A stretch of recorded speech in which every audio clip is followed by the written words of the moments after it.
Thank you and welcome to the show this morning. The topic this morning is the strategic implications of the Horn of Africa, and we're fortunate to have with us to talk about the strategic implications of the Horn of Africa, Dr. LMadu. Dr. LMadu is the editor of the Pan-African Journal and also the president of the Pan-African Conference. And of course, Dr. LMadu, let me welcome you to the show this morning. Yeah, thank you. And to tell you, Dr. LMadu, how delighted we are to have you, because we've had you on a number of occasions, and every time we have you, you bring us such excellent information, and especially about the continent of Africa. I think we've talked about West Africa, Lagos, we've talked about Somalia and Haiti, and you've done the whole African thing with us. And of course, I would imagine that what you're going to tell us today about the Horn of Africa. Let's start off by talking about the Horn of Africa. What do we mean, Dr. LMadu, when we talk about the Horn of Africa? Well, when we talk about the Horn of Africa, we talk about northeastern Africa. Core 4 countries, make up the Horn of Africa, which is Ethiopia, Djibouti, Eritrea, and Somalia. And for geopolitical reasons, we also add Kenya and the Sudan, as part of the Horn of Africa. This is an area that is one of the poorest places in the world, poorest places in Africa, actually.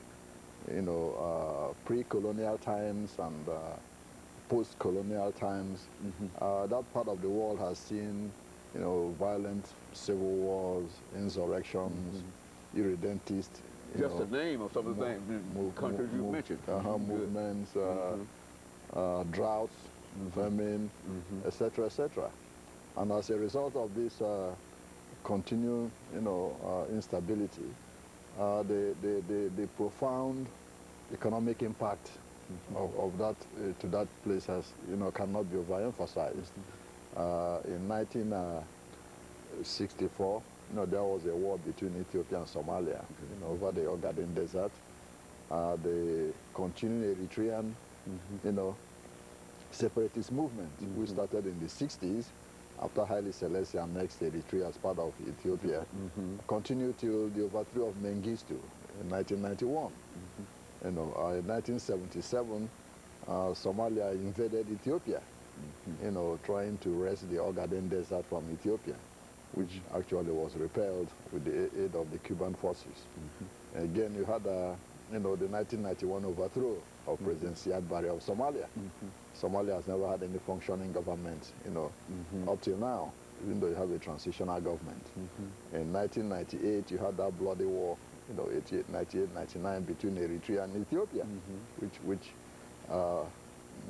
virtually bankrupted, both governments, particularly the Eritreans. So you see an area that is important, but at the same time, has been very unstable. And as you know, instability scares away investors. And to begin with, the area doesn't have much economic, attraction to the West anyway. Its importance lies in its geographic location.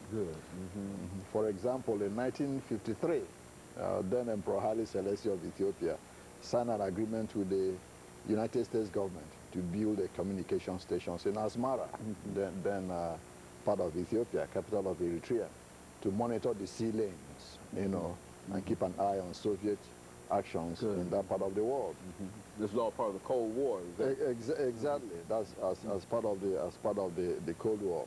The Russians were busy building up the Somalian army, and also stationing its naval base in the port of Barbara, which the United States countered, by supporting Emperor Haile Selassie in Ethiopia.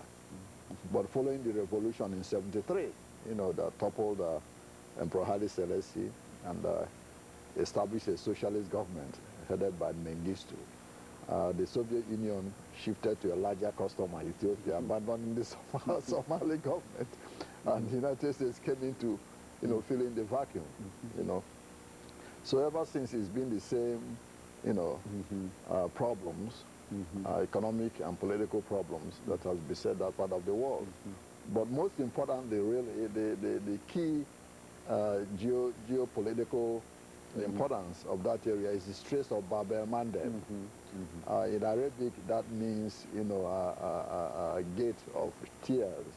The Straits of Bab el-Mandeb actually links the Mediterranean Sea to the Indian Ocean through the Suez Canal, and over 3.5 million to 4 million barrels of oil a day pass through there. And very good. And of course, Dr. Madu, let us take this first commercial break, and then we'll come back and we'll allow you to pick up at that point, talking about the economic implications in a real sense of this. And of course, we'll be back with our audience following this very, very short commercial break.